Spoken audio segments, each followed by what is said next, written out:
Hello everyone, I'm Dawn. Welcome to my channel. Thank you so much for visiting with me today. If you haven't already, please consider subscribing to my channel, The Cutting Board. We do all kinds of content here. We do food related content. Sometimes we do shopping hauls. I'm backing off on that a little bit. True crime, DIY, SFX makeup, vlogs, and most importantly, at least to me, Disney content. So if any of that is of interest to you, please join me. So in this video, we are going to talk about the Madeline Soto case and where we are today. A very quick summary for those who need it. You may not know about this case, so I'm going to try and be quick here. Madeline was a 13-year-old girl who lived in Kissimmee, Florida with her mom, Jenn Soto. She was reported missing on Monday, February 26, 2024, after Jenn went to the school to pick Madeline up, and Madeline was nowhere to be seen. Jenn soon found out that Madeline wasn't in school at all that day. And mom's on-again, off-again boyfriend, Stephen Stearns, said that he dropped Madeline off at a church near her school that morning. A few days later, Stearns was arrested for content found on his phone. You'll learn about that if you don't know already. Madeline's body was found on March 1st, 2024.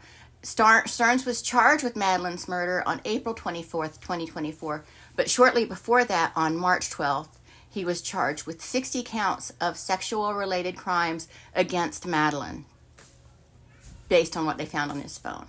It was 8 counts of S battery on a child under 12, 5 counts of S battery with a child 12 to 18, 7 counts of lewd and lascivious, 40 counts of unlawful possession of materials depicting a certain type of performance by a child, 10 or more images, and it is said that there are over 1,800 videos and images.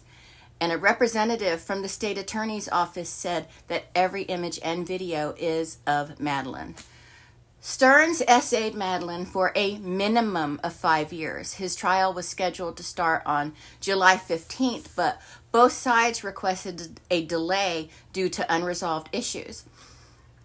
At a recent hearing, which Stearns didn't attend because he's a coward, he is a complete coward, Judge Keith Karsten pushed the trial back to July 22nd, when jury selection is expected to begin, with opening arguments slated to start on July 25th. The hearing was regarding the SA case and motions filed by Stearns' lawyers almost 3 months ago. The motions were filed almost 3 months ago, and they were requesting the judge to dismiss all evidence found on his phone. The defense claims investigators did not have a warrant and coerced Stearns into handing his phone over. But in a police interview, you can clearly hear him willingly hand his phone over to the police. And that's in my prior video about Stephen Stearns. There was no coercion. He could have demanded a warrant. He did not do that. They would have got the warrant anyway, and he'd be in the same boat today. So it really doesn't matter. But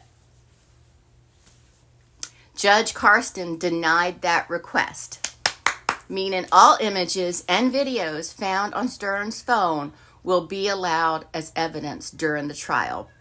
So he's pretty much going to be found guilty. I mean, he has to be. I'm no Kreskin, but thousands of images showing someone in those situations with a little girl from the time she was 8 years old till 13, that screams guilty.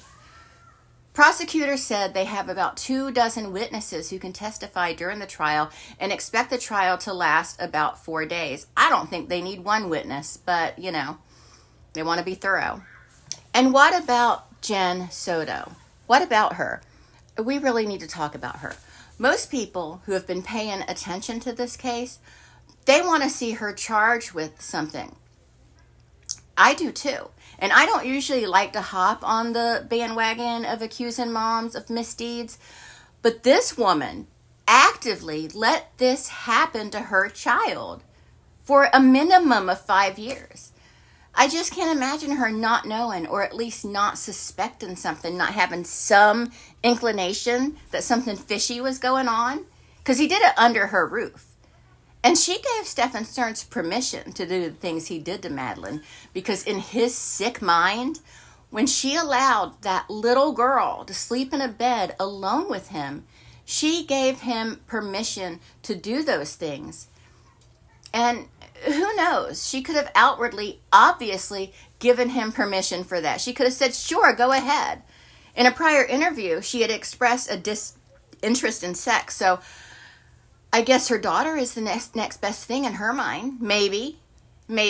That's a possibility. And look, I don't like accusing a mom of something like that. I don't. Nobody likes to do that. But she has really, really cast a poor image of herself by her behavior in her interviews. Like when she made the Woody Allen comment. Like she said, and I'll try to find it, but if I don't, she said something like, you can't put me in a Woody Allen situation. And I'm paraphrasing. But she did say, you can't do that to me. She said, you can't do that to me. Not, you can't do that to my child. You can't do that to my daughter. It's about her. It's about Jenn. It wasn't about anything to do with Madeline. It was about doing something to her. You can't do that to me. Even if she claimed she didn't know, to make a comment like that, she had to have some inkling. She had some thought process that led her there. And when the cops show her a picture of her little girl with this monster's private in her mouth, she wants to get him a lawyer. And I'll insert some of that interview too. I don't understand how she can think for a minute after seeing that picture that he didn't kill Madeline.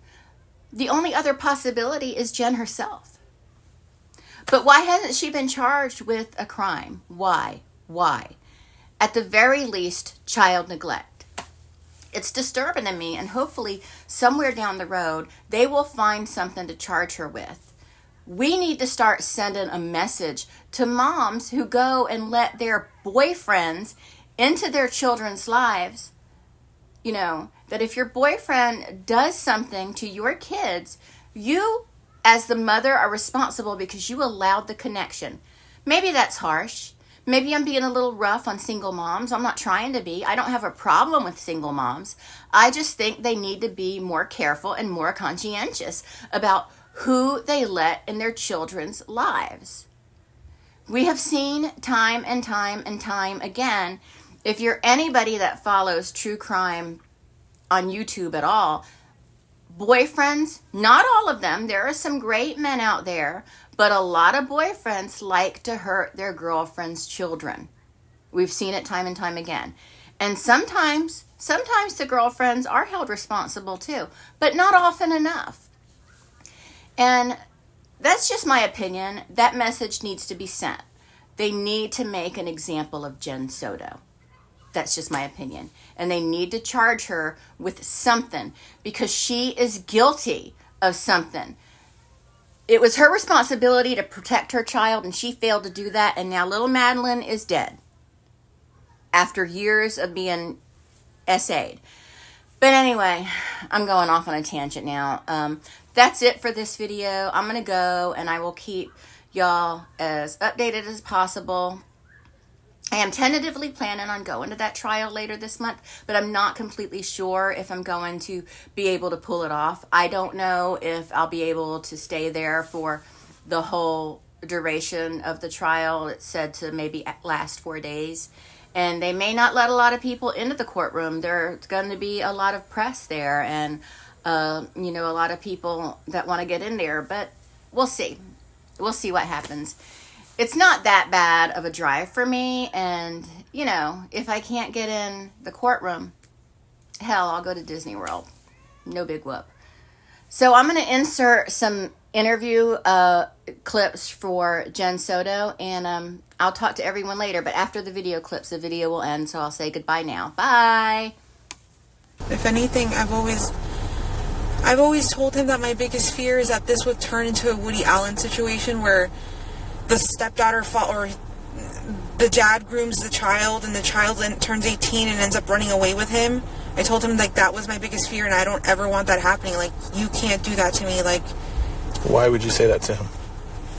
Because I never trusted. I grew up being told, never trust a man. My mom put that in my body, never trust a man. And, like, I did not completely 100% trust the man, but in my, like, the logic in my head was saying, he's been in your life for 7 years, nothing's happened, he hasn't shown you anything that he's weird, or that he's done or that he's interested in her, or said anything about her body, or talked to her about her in any specific way that, like... You have a password in it? 030288. 030288. Okay.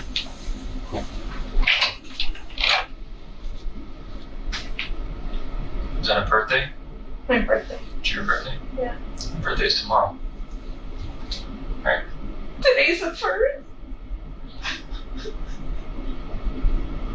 I didn't even know.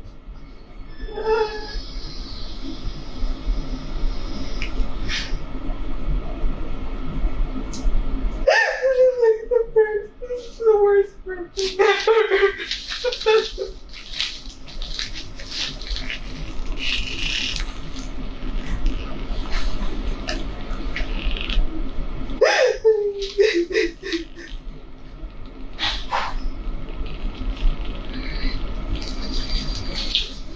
Because you guys tell me your suspicions, but I'm not going to believe it until I have her body. So there are things, and the reason I say these things, and again, I'm not trying to be an asshole, but the reason I say these things is there's been a lot of things you've said, and a lot of things I've kind of researched between the Fox 35 story, between your initial statement to the police. A lot of things have changed. The initial statement to the police was you watched her get dressed, you watched her leave, you knew exactly what she was wearing. Can I tell you Absolutely. my thought process on that, or where I came from with that? I was handed this form, and I'm like, where do I start? What do I write? And somebody said, tell them what you saw. And so I started with I saw. And then I wrote out what I wrote out. But it wasn't until later I was like, wait, I didn't see her. I assumed that I saw her. I assumed that I heard her. But I didn't. In reality, I didn't see her. I only saw him. And I heard something in the kitchen, but I don't know who that was. Which we talked about today. But I guess there's other concerns. Right? You were nervous. The police have showed you their hand. They said, Stefan, we want your phone. Stefan, we want to talk to you. We're going to lock down your residence. You can't go back inside. Me? I don't care if it's the love of my life sitting next to me. I don't care if it's maternal grandma. If the police come and take my mom's phone and my son's disappearance, I'm not going to offer my mom a lawyer. That's nuts to me. That to me shows you prioritizing Stefan. Because at that point, you became more worried about him being falsely accused than any. Does that make sense what I'm saying? Whether or not that's what you felt, does that make sense?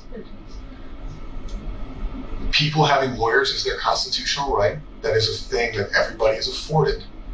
But for somebody who's going through what you are going through, to offer him a lawyer leads me to believe that there may have been a conversation, there may have been knowledge, or there may have been some inclination that you had, whether it be his involvement, her location, or something to where in your mind there's guilt. I promise you, Because you offering him a lawyer is very weird. I know.